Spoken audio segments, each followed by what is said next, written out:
So hi everyone, my name is Muna Afsi. I head product marketing here at Atera, and I'm very delighted to be moderating today's session.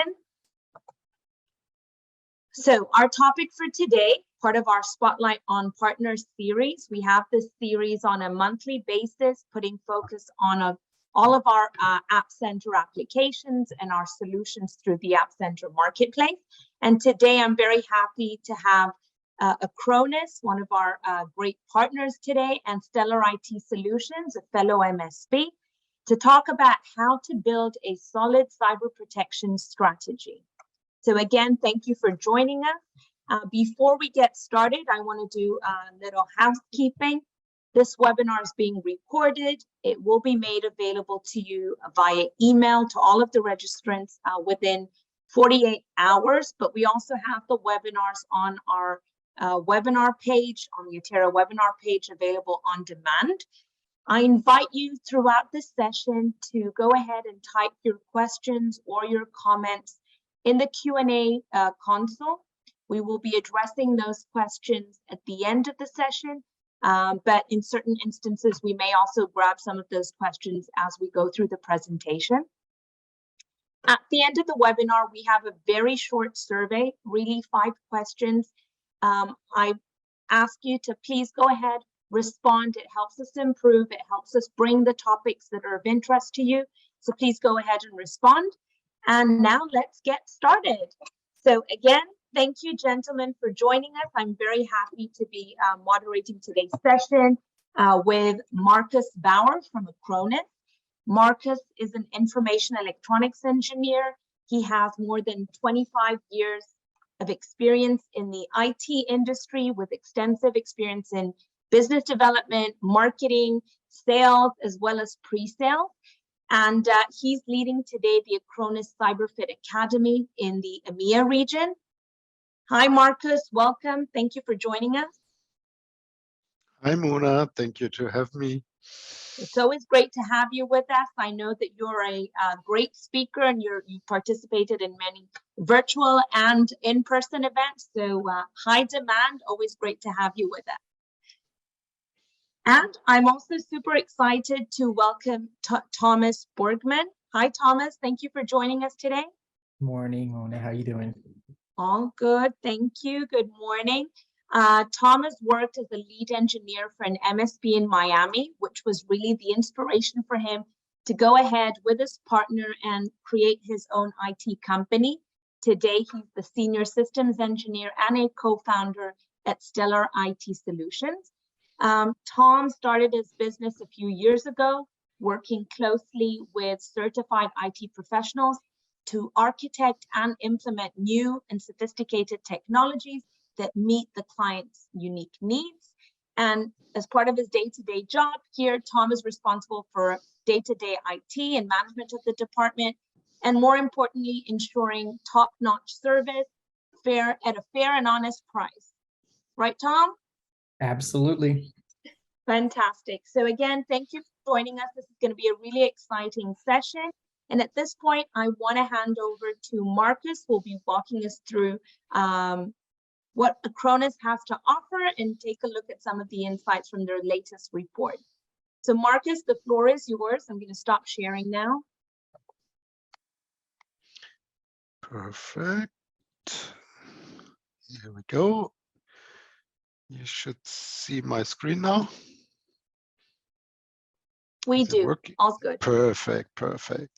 Yeah, again, thank you, Muna. Thank you, Atera, for having me and giving me the chance to talk a little bit about Acronis and our solution. I have not an agenda, but a few highlights I want to drive you through. First of all, some insights from our cyber threat report, which will be shared from Atera after the session. A bit general information of the Acronis Cyber Protect cloud solution to give you a better understanding. And hopefully, time-wise, I can do a really short demo before I hand over to Tom. So first of all, I think it's not a secret that we are all under attack.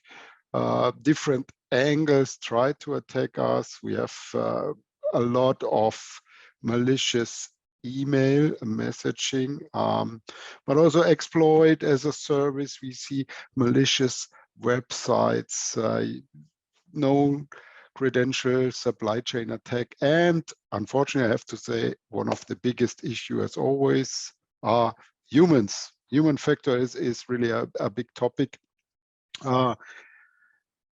It's, how to say, not only that we are doing errors, which is okay.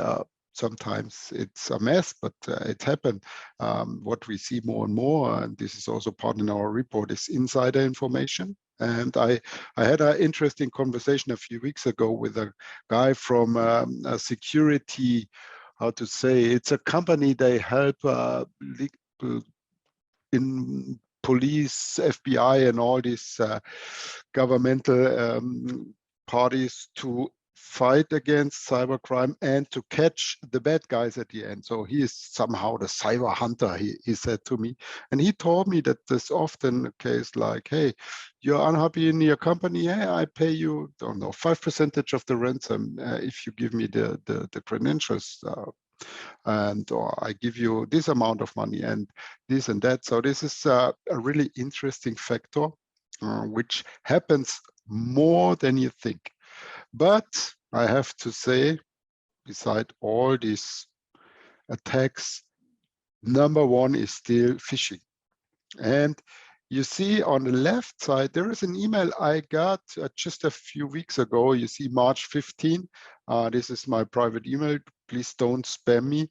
But I got this email say, hey, user, this is an automated notification that your email password expired today. Please click here. And it looks really good. I would say, hey, that's Microsoft. The logo is nice. There's no typo. Even link expires in 24 hours. So there is some pressure on me, a bit of stress. You need to click right now. And maybe people which are not in the IT like I am, they say, oh, really? Oh, shit. Yeah, I need to click there and change my password. And that's it. So pretty easy. I remember a few years ago, it was, this phishing email was a nightmare. Everybody normally was able to get it because it's saying something like, hey, please click here to get your DHL package delivered, but the logo was from UPS, a lot of typos and so on. But nowadays they are really perfect. This has various reasons. A lot of, how to say, social engineering is behind these emails. So what they do, they spy you on social networks like Facebook, LinkedIn, Twitter, or whatever. How do you write? How do you communicate? And even what we see is that people breach into email systems, especially Microsoft 365, because it's the most used system, is massively under attack. But they don't, how to say, they don't want to steal your data or use the credential for something else. What they want to do, they use AI, and I will take this topic AI a bit later again, to spy you out and learn your behaviors. How do you communicate? And then often they use this internal account to do BEC, business email compromise, which means I'm getting an email from my boss and it sounds really like my boss, but it isn't. And there's another example here we saw about the Majesty Queen Elizabeth II. When she passed away, there was a lot of scam and phishing email about this topic, and you cannot imagine how much people clicked on this email. So a few other highlights out of our report. So I would say top 5 numbers here. So again, I talked about phishing and spam. So 30.6% of received emails are spam. And out of them, 1.6% contain even malware or phishing links. 1.6% sounds now not that many, but you need to see it globally, and then 1.6% of, I don't know how much billion of email we are sending every day is really a lot. And if it comes to something like a data breach, what is the average cost? This is something, yeah, in our report, it's written $5 million US. It varies, it depends on the business, but this is the average for sure. For somebody, maybe it's higher, for somebody it's lower, but this is the average around all our verticals. We see 5 million. And this is the report. The report is always from last year, so the actual report is from 2022. So especially this year, we will see much higher number, and we will see this number growing for sure. At the end, I have also a bit outlook on this. Then 7.7% of endpoints tried to access some malicious URL. This is an interesting topic. Normally, I can do a own webinar only on URL and malicious URL.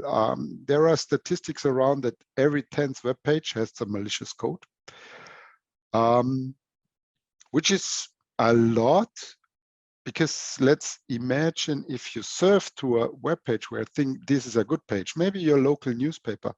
There are so many side loads in the background. This site is loading content from here, text from there, pictures from there. So to get on 10 pages with just one click is pretty easy. So therefore you need some solution also here. We have something with our URL filtering. And this is a feature which is, yeah, we don't advertise it so much, but it's really important because it's already, yeah, protecting you before something happens. So this is, if you see protection as different layers, for me, this is the second layer. There's one layer on top, and this is described on the next part, 475 out of 12,985 reported vulnerabilities. Vulnerabilities, I would say it's normal. Things happen. If software is developed, something can happen. The only thing is you need to know about these vulnerabilities, and then you need to patch your systems to close these backdoors. And why did I say URL is on if you see layers on part 2? Because vulnerabilities and patching is, for me, the number one. If there is obvious a backdoor, this is the number one entry level. And if I close it, nobody can use this to attack me. And this is the important part. Then the next level could be URL filtering. Before the malicious code is hitting me, it will be filtered out, and so on and so forth. And by the way, it goes down till backup. Or often you hear backup is the last line of defense. For me, by the way, for sure, backup is important, but it's not the last line of defense. What is the last line of defense? For me, it's DR.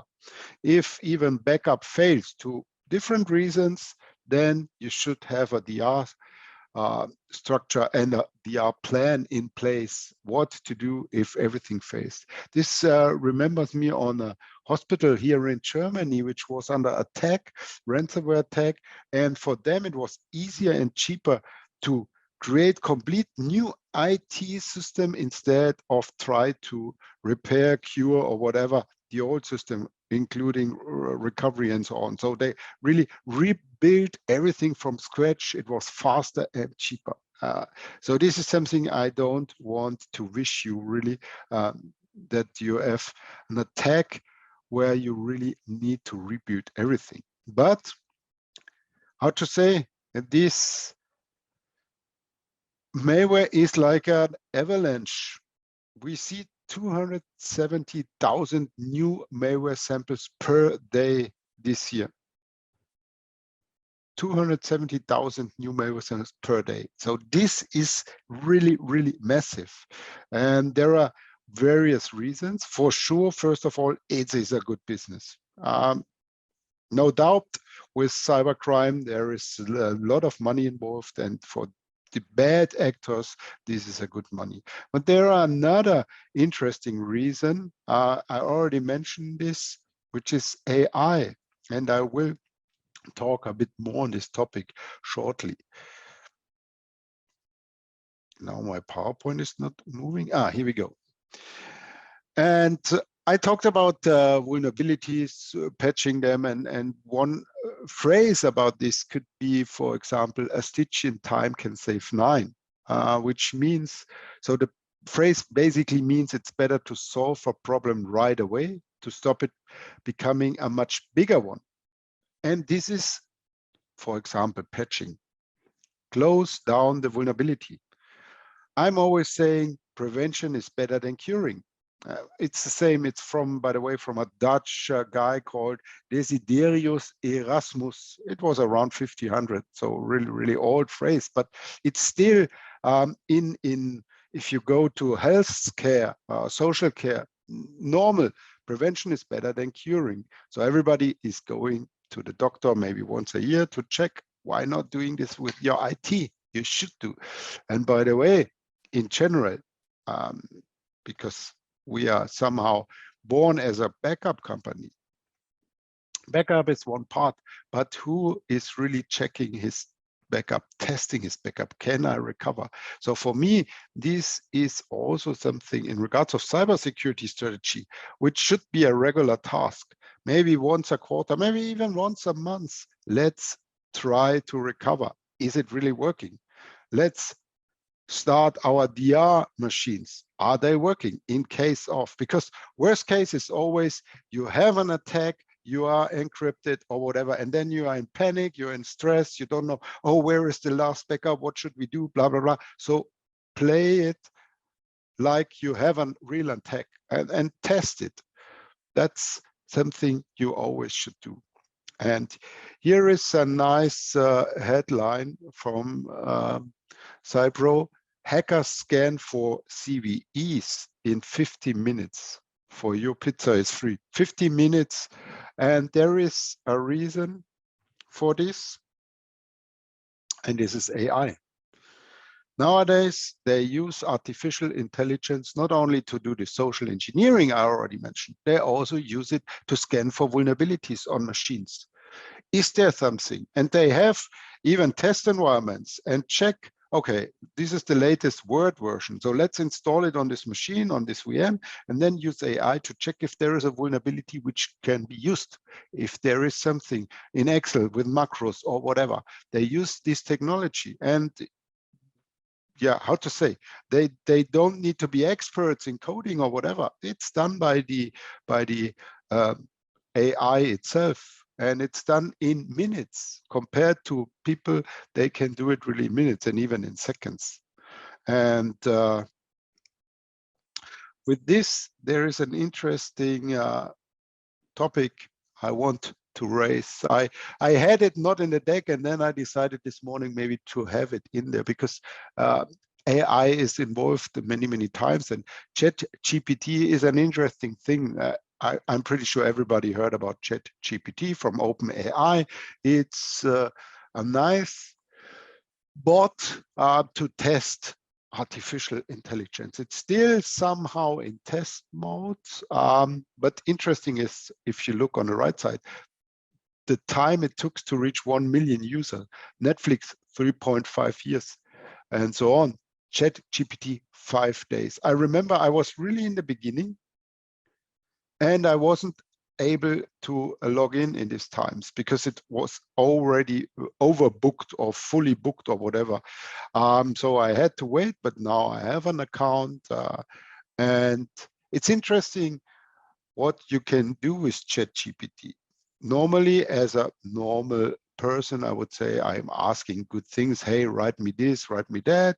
I was testing. I asked about myself. It said, yeah, I'm working for Acronis, blah, blah, but wrong title and wrong country. But anyway, it was okay. But what are the other guys, the bad guys are doing? They ask to write phishing email. They ask ChatGPT to scan for vulnerabilities. They ask ChatGPT to write malicious code. And so they create with OpenAI automation. Automation is a big topic in our area as well, in the cybersecurity and in our product. And they use it. They use automatic AI scripting, credential stealing, keyloggers, all the things are done by AI. So I don't, in the past, it was always, okay, either I'm a coding guy, so I can write my own malicious code, or I go to the dark web and buy into something. We have ransomware builder, and you can easily buy, download and use it. Or now, even easier, use ChatGPT or OpenAI in general. So it's an interesting model. Is always in life, there are always two sides. The idea is brilliant. I'm really a fan of this new AI stuff, what is capable. But on the other hand, people are also misuse things. And by the way, talking about stealing password, the average price of a compromised credential varies from $1 to $50. Wow, $1 for credentials. Maybe the admin credentials, maybe they are $50, but come on, $50, and then I'm into, I don't know, whatever company. Wow, easy. Do you know, by the way, what is the most common password still? It's 1, 2, 3, 4. 1, 2, 3, 4 is the most used password worldwide. Really, come on, in 2023. We are doing a lot of awareness trainings, but still people using this password. And you cannot imagine what is on second place. It's 1, 2, 3, 4, 5, 6. So somebody added 2 digits and think, hey, now I'm safe. No. By the way, passwords, they are not really working anymore. You should have 2-factor. A system without 2-factor, in my eyes, it's not the right system. Is it 100% safe? No, for sure not. Also, this is, by the way, a big topic in our report. But 2-factor at least is another hurdle. 2-factor is also, how to say, can fail. There is a good example with Uber, which was recently hacked. Even they used 2-factor. They did multi-factor bombing to user, and it was during the night for most of the user, and at the end one user clicked. It's an interesting way how they did this. Again, human factor in this case was the big issue. And coming back to the average cost of data breach, already mentioned this. Here are a few examples. By the way, the deck will be also shared with you. So you have all this information, and in this deck here, you see also Uber. So if you want to learn more about this breach, and even Cisco, because I see it on the left side, is also an interesting hack, how they breached into Cisco, where they say, hey, Cisco is a network company, they should know how to secure themselves. Yes, also here, the issue was, how to say, a combination about technology and human, because what happened is a guy used his private PC at home to log into the system. What he did, he has the browser in the company on his company PC, and he's syncing his password with his browser. So at home, he can also log in, but his PC at home was not really secured, no security protection, no antivirus, no anti-malware protection on this machine. And he was compromised. So somebody could steal this password from his private machine. And this is also something we are seeing, is that people, attackers, try to move the attack from a protected machine to an unprotected machine. What we see sometimes is stuff like QR code.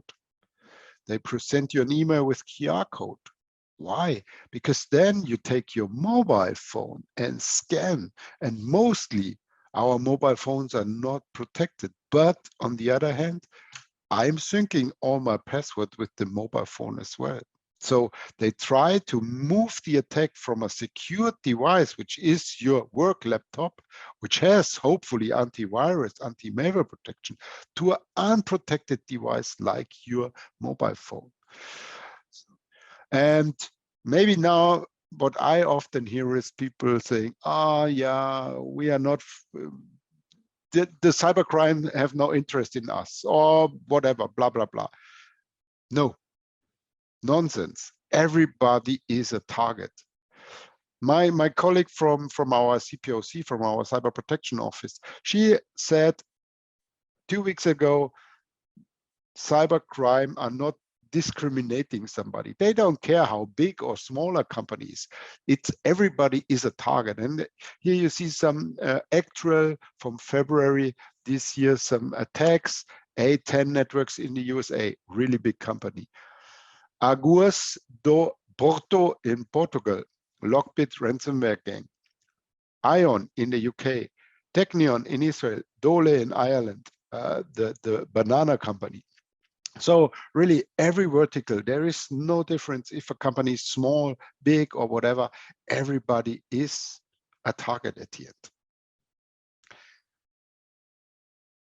Coming back to ChatGPT, I was jumping in my deck a bit. I told you how people are misusing this. But the question is, what is the outcome of this misuse? What we will see with AI and automation, that 33% faster attacks detected when AI was deployed. This was a study from IBM recently, which means also from the frequency, it's expected that a business or consumer device or whatever will be attacked every 2 seconds by 2031. Even maybe even earlier. I'm not sure if it's really in 2031. I guess it will be even earlier, because today already we see around, from my notes here, 5 to 10 seconds. And with ChatGPT and other AI coming, we will see maybe the 2 seconds already in next year or in 2 years. So this is what we should expect. Everybody is under attack, and this is really attacks per second. On the other hand now, okay, we need to fight back somehow, so we need to protect ourselves, but this massive attacks from all various angles leads to a real big complexity. And 22% of organizations use more than 10 security solutions in parallel. I talk to IBM, and they are dealing often with enterprise, and they say even 45 tools. 45 tools in parallel. We did a survey in our database, and we ended up with six tools which are used on a machine. And even if we say it's only 5 tools, you have to deal with 5 tools for one topic, which is massive. And what is more complex is, even if you have an attack, you need to coordinate these 5 tools. And this is something which is, yeah, mostly people are failing on this. Again, if you're under attack, you're under stress, adrenaline, cortisone in your body, which is not really helpful to be focused on something. So you are just not able to handle this with 10 security tools or whatever. So in our case, you have your workload, and you have from all sides these attacks, unpatched workloads, 0 days, phishing, hardware failures as well, by the way. Not always malicious stuff. Also, this is happened. Unmanaged devices, ransomware, blah, blah, blah. And from your 10 tools, yeah, you have something against maybe 0 days. You have something against ransomware, malicious email, or whatever. You have a failback for hardware failures, but only point solutions. There are always gaps. My acronym for this is always, or my story is always, to see this like islands. All the solutions are islands. They are really perfect in what they are doing. But the bad thing about islands is, between islands there is water. And this is what they use. They use this water. They come and swim and then they attack you. So we try with our solution to get a full blown engine to protect you against all these angles out of one tool, out of one console, which gives you all the possibilities about checking for vulnerabilities, and if there are, patch them, backup for sure, and disaster recovery on top. URL filtering, email security, behavior detection, and anti-ransomware for sure, also with MI and AI at the end, because we need to fight back with the same solution.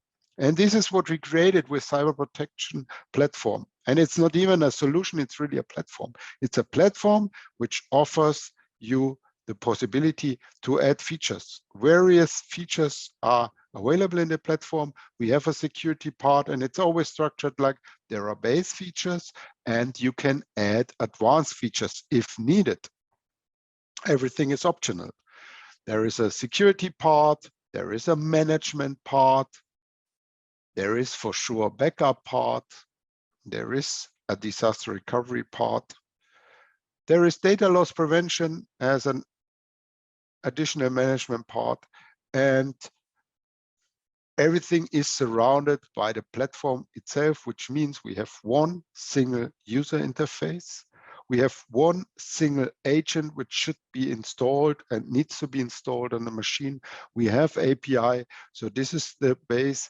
Instead of having 10 tools, you just have one tool. You have one agent on a machine, you have one console to log in, you have one protection plan for your machine, and all the features like vulnerability assessment, patch management, backup, DR, data loss prevention, and so on and so forth. It's just a button in the console. You see on the right side, this is just part of a protection plan. In the protection plan, you have the single features, and it's really like on your mobile phone. It's just a click, turn it on, and that's it. Which, no, come on, here we go. Which could be something like this. So before you had maybe 7 agents on a machine.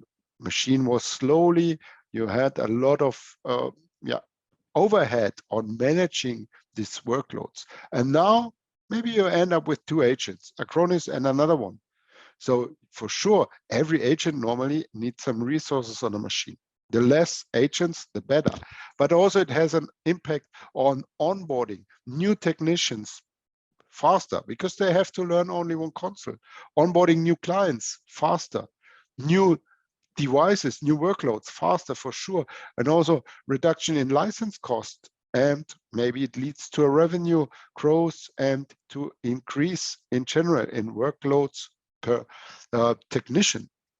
Tom will tell you a story about this, and I love to have Tom here in the session as well, invited, because he is he uses our solution, so he can tell you how easy it is and give you a real life example. Some trends here, I don't want to comment all of them. We collected a few things you should expect this year. For sure, like new ransomware and authentication and identity management system, which are under attack, more data breaches and so on. As said, we will share the deck so you have everything for your reference. With this, let me jump really shortly to a live demo before I hand over to Tom and give you an idea how the platform looks like and how easy it is to protect the system. Therefore, I'm logging into my environment. I just need to pick the right login here. Taking this one. This is my demo account for sure. I told you we are using 2-factor, so therefore now I'm needing my 2-factor. Here we go. Point it in there, and now hopefully everything is correct and the system will log me on. Yeah, looks good. So here, hello Marcus, and I want to manage my cyber protection. Now I'm logged in. I end up with the overview in the monitoring part, which is my dashboard. I can do it and customize it, whatever I want to see. You see, I can switch around these widgets. I can add widgets. I can delete widgets here.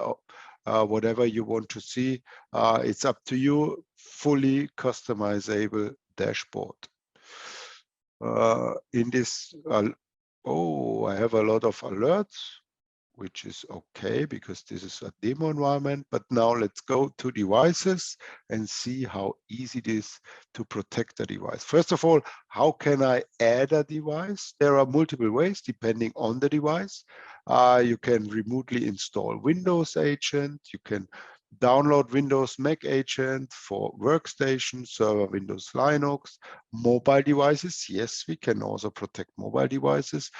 Various hypervisors from VMware to Hyper-V, Virtuoso, and so on. We can protect Synology NAS and application. An important one, I guess, is Microsoft 365.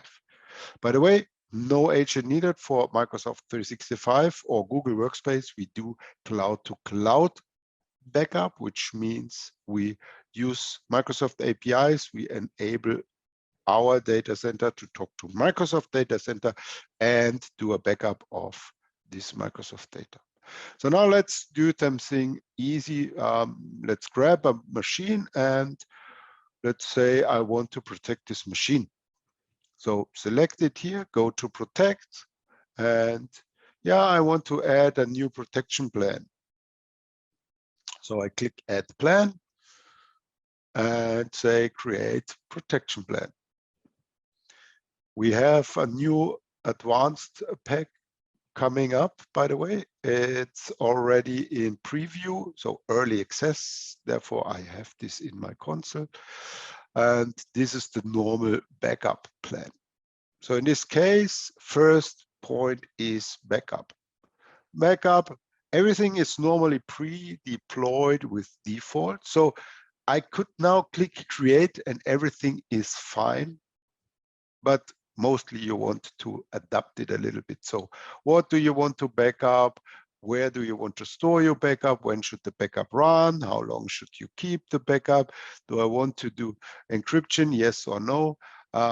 Is there an application? And we have also some options where you can, for example, set up special alerts or change the file name of your backup file.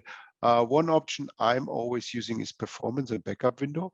It's a nice one. You can define times and give resources to the agent. So in my case, this is my core working time from 8 to 6. It's the blue area, Monday to Friday. And in this area, I have low priority and output speed limited. In the green area, the agent can grab as much as possible and have full output speed to speed up my backups. So this is really something I'm often use. And that's it from the backup. If I need more, yeah, let's turn it on. Now I have antivirus, anti-malware protection. I want to have URL filtering. Okay, let's go for it. Just turn it on. I want to use vulnerability assessment to scan my systems for vulnerabilities. Turn it on. For sure, you can set up when should the scan run. You can also set up which products should be scanned. Microsoft products and Windows third party. There is even a list of supported solutions. And on top, okay, if I have vulnerabilities, I want to patch them. So if the vendor has a patch, I want to install it. And I want to patch my machines every Wednesday at, don't know, 2 in the morning. Now, oh, now I have Monday and Wednesday. Let's say I want to patch my machines every Wednesday morning. So now with this plan, the machines will be patched based on vulnerabilities which are scanned, and a patch is available, then we will install the patch automatically. Patching is something that might be an issue. Maybe the patch is corrupt, or maybe the system needs to reboot and it's not coming back again. It might happen. Therefore, often people don't patch. Okay, let's turn on just one button. And what we are using here, we call it pre-update backup. So what the system does, if there is a patch which should be installed, we just set a backup point. We run an incremental. So if really something fails, you can go immediately back to the point before the backup. And a few other functionalities like data protection map to see how protected I am, device control, data loss, and finally, as said, really the last line of defense, disaster recovery. And also here you see, we try to make it as easy as possible. I don't need to configure something auto. We know how to deal with it. So we will create the proper DR system in our data center. And you know what? If you're not happy with our antivirus and you prefer to use Microsoft Defender, go for it. But we give you the possibility to control it out of our plan, to have, again, this single pane of glass, to have one console, one protection plan. So we added Microsoft Defender here. If you prefer it before our solution, yeah, you can do. You can manage it. The same with firewall management. I can turn on the Microsoft Defender firewall out of our plan. What you should avoid is things like this, turning on Defender and our solution. What we will do in this case, we will deactivate Defender. Because in regards of antivirus, anti-malware protection, you should have only one solution. So if you, let's say you install a third-party tool on a machine, we will recognize this and then we will disable our engine.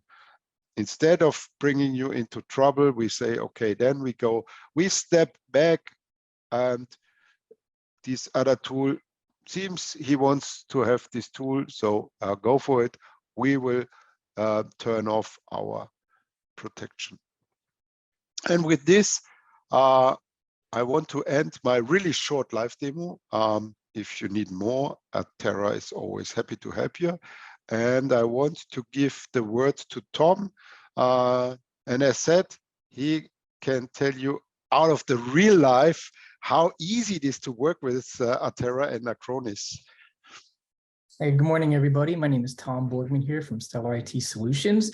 And I was actually looking, we were using Veeam backups for all our servers, and we were also using the Veeam backup for Windows Agent for some of the computers. And I had heard about Acronis through another associate of mine, told me to give it a shot, and I might like it, at how easy it was to use. So we got a demo, we liked it, we started implementing it, and then we noticed the DR settings that it had. And we asked for a demo to see how easy it was, and I couldn't believe how simple everything was to use, to set up, to cut over. It just made my life so much better and so much easier that we didn't hesitate to reach out and say, let's do this. So now we're actually implementing this to a number of our clients in the financial sector and healthcare, so that if anything ever happens, since we're in Miami, Florida, we have to deal with hurricanes. This literally takes like 5 minutes to cut over, and it's you know, the RTO on that is just incredible. So I don't see the reason why not to use this if it's so easy and it's affordable to use. Not only to mention that they changed their per gigabyte plan to also include a per workload plan, which, you know, it made using it much more affordable, and it made implementing it on different systems much more easier to do.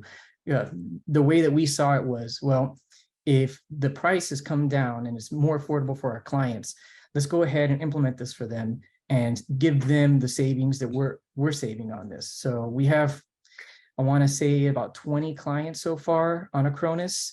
And like I said, we're also going to start doing the DR for them as well. I think that, you know, partnering with Acronis was a really, really big thing for us in our business. It was a no-brainer. And the implementation that we have going on, where we have Acronis for cybersecurity protection and for DR and for backups, plus Atera for our RMM. We also use Bitdefender, EDR, and yeah, I mean, you know, at the end of the day, we're just trying our best to secure and protect our clients. And I feel that going this route has given our clients the best possible outcome in terms of cybersecurity and protecting their business. Amazing. Thank you for that, Tom. And I want to reiterate here a little bit about what Marcus said. So Marcus said prevention is better than cure. And I feel that in many instances, customers, you know, they don't understand that this is their insurance policy. You know, I don't need it. Why will anybody attack me? Why do I need the backup? And, you know, as an owner, as an IT business, how do you position the value to your clients to ensure that, you know, they do take on this extra service, although potentially they may not need it in the immediate? I like to give them real world examples of what happens when you don't protect yourself. I give them statistics.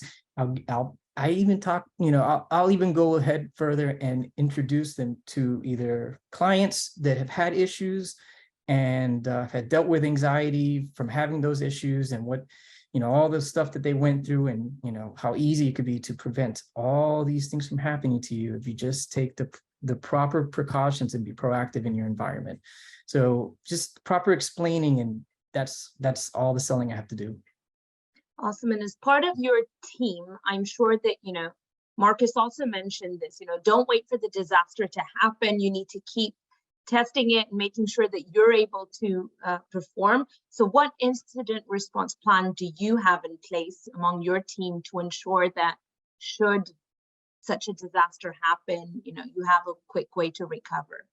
So when it comes to disasters happening, we haven't had anything happen to us or any of our clients. I'm going to knock on wood here, but that's because we're very proactive, and we try to implement the technology and the security that we would want to implement for ourselves if we were running 1 to 100 user company, you know, and we understand how important security is, and how a lot of the MSPs down here in Miami, they're not so focused on security. They're more focused on, you know, what can we sell you? What can we make off you?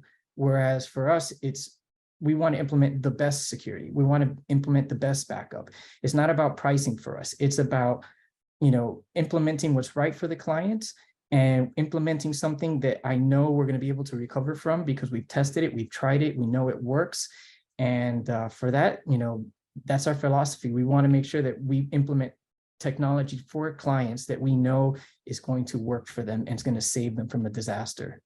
When it comes to DR though, since we live in Miami and a majority of our clients are down here, we will do a disaster recovery scenario where we'll cut everything over to the cloud, test it out, make sure it's working, fail back over. We'll do that before hurricane season so that when the hurricanes do come, our clients aren't panicking the last minute, like, hey, we need to do this. You know, we're in a hurry to get this done. We want to make sure that we're safe. By all means, we're going to do that beforehand. We're going to make sure that you never have a problem because, again, we take a proactive approach, and we're always thinking 10 steps ahead. Great. Now I'd like to go to some of the questions we had from the audience, and I want to start with one for you specifically, Tom. With regards to patch management, what is your recommendation? Like, how often should this be done? You know, what are some of the best practices that you're put in place? Well, I'm constantly looking at the CVs that are out there to see what the latest threats and 0 days are. For me, patching the servers at least once a month is a good bet. For the actual endpoints themselves, what I like to do is through Atera, I have a patching schedule based on laptops, based on computers. And what we'll do here is we'll push out weekly whatever updates are available, not just with Microsoft, but whatever software that they may have installed that Atera can push out those updates as well. We'll do that. And then we'll also make sure that the laptops, they're not always on when we push the laptop updates. but we'll push those a couple times out throughout the week just to make sure everything is properly patched. And we've never had an issue. We've never had anybody complain. The way that we do our patching, we don't force a restart, but we force the notification that patchings are available. Please do a restart to install the patches. And we'll just keep doing that. You know, the last thing we want to do is have a client call because we forced a restart on them. But if they get annoying messages, they'll just do it themselves. And we really haven't run into any issues where clients are not restarting after patching. So. Great, thank you for that. Marcus, I see that you have started responding to some of the questions, but I'd like to take a few live. There's a question here, Marcus. How does Acronis Cyber Protect Cloud identify and encrypt sensitive data? And what level of protection does it provide for high-risk systems and platforms? It's a long one. It's a long one, but it's always the same answer. I had similar question already in the Q&A. We are running this multi-layer approach. So we have different engines. And the last one, and this is the most important part in my eyes, is the behavior engine, which is based on AI and ML, which means it analyzes what's going on. So the system in general is learning about how it behaves, what tasks are running, how do I work with the system. And the easiest example is, let's say we have compromised Word process. A normal scanner would say, hey, this is Microsoft Word, it's a good process, so let's go for it. And we analyze, hey, this is Word, but why is Word encrypting files? So this is not normal, let's stop it. Even if we know that Word is a good process, we will stop it because it behaves not like Word should behave. And therefore, you can go and check tests on avtest.org, another institution. We are always on top. And as a solution, do you provide visibility and monitoring across the hybrid environment as well? Yeah, sure. I remember when I started, cloud was just in the beginning, and we said from the beginning, it is hybrid. You will see in the future, it will be always hybrid. It's not 100% cloud. There will be machines on-prem. We need to create this as a hybrid solution and protect all of them. Either if it's a virtual machine running in my data center in the Azure cloud or whatever, we should give the possibility to protect these machines. There's a question here, I'm not sure, but you probably would know that better. Is the vulnerability scanner agent-based or network-based? It's agent-based. Agent-based. There's a question here which I think is pretty broad about any effective strategies or recommendations for protecting against advanced persistent threats. Good question. Shut down all machines. Get rid of IT. That's a complex one. Huh? Yeah. Nothing you can just answer in 1 minute, and it's always you cannot reach 100% security. There will be always something 99.99 whatever. So yeah. Now, it also depends on your systems, how you work with the system. So really a complex question, but Miles had already a lot of good questions. So maybe we can take this offline and have a conversation. I'm happy to involve also our pre-sales guys here, and Atera is also happy to help here. I think it's worth to have sorry about that, Marcus. In the survey, we actually ask customers and attendees if they want to be contacted for a demo or to have the conversation. So please answer that in the survey.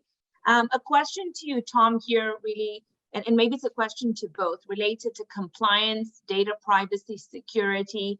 How do you handle that, and how do you do the conversation when customers ask, with Cyber Protect Cloud, do you meet the compliance requirements? That's a tough question. So maybe Marcus, again, if it's, for both. Go ahead. Oh, I was sorry, I was writing here and answering in the chat. So what was the question? It's okay. If Tom wants to answer, and I'll move it forward to you, Marcus. It's around compliance requirements and how, how do we ensure that, data is kept private and secure while using these kind of solutions.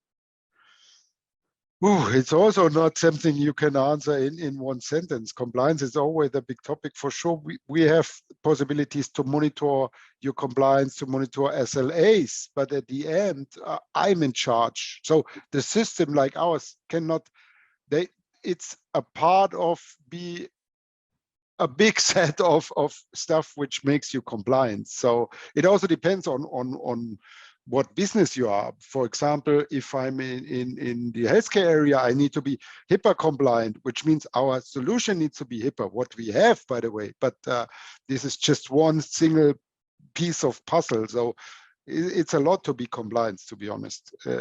It's not only, hey, I have an antivirus solution, so now I'm compliant. No, that's unfortunately not that easy.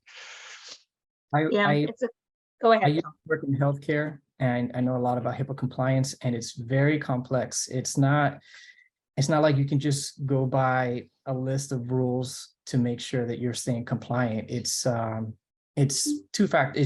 You have the IT compliance side of it, but you also have the employee side of the compliance.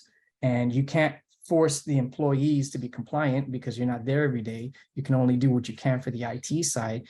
And the IT side is not anything crazy. It's just very, it's very intensive in the sense that it's constant checking. So for healthcare, for example, we don't have anybody with admin access to anything unless they absolutely need it. We have all our healthcare clients are on Office 365 or Microsoft 365. So we use the compliance admin portal for checking to make sure that everything is, compliant. We have rules for accessing files, notifications, and stuff like that. So that administrators or office administrators get notified if someone's trying to access information that they're not supposed to have access to. We do the system patching that we have to do religiously for them. On top of that, we use Bitdefender EDR, and one of the things that it does a risk assessment or risk analysis scan. And we can take that to figure out what's lacking in that system. We can also push out updates through the Bitdefender patching. Some of them have to be done manually, but again, it all depends on the client and their needs. The larger the client and the more compliance need they have, the more you're going to end up looking at multiple different, I guess you would call it software to make sure that you stay compliant. There's also compliant portals out there that you can use specifically for PCI, for HIPAA, so that you can follow the guidance and you can fill out the blanks, and it'll tell you what you're missing, what you need to do to stay compliant in the whole 9 yards, and it tracks everything. So that if you ever get audited or you have to go through some sort of auditing system, everything is there. Thank you, Tom. We have hit the hour, and we've come to the end of this webinar. I know there's a lot of questions. We will address them. I want to remind the audience that this has been recorded. We will send you the recording. We'll also send you the Acronis 2022 report that Marcus walked us through, also via email.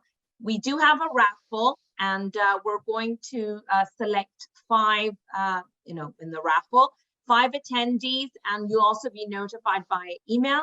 I want to take this opportunity to thank our speakers today for an amazing presentation and for answering. Thank you, Tom. Thank you, Marcus, for being with us. Thank you to all of the attendees for taking the time off today to listen to our webinar. And please don't forget to answer the survey. Again, everyone, thank you and have a great rest of day. Bye-bye. Thank you. Bye. Bye-bye.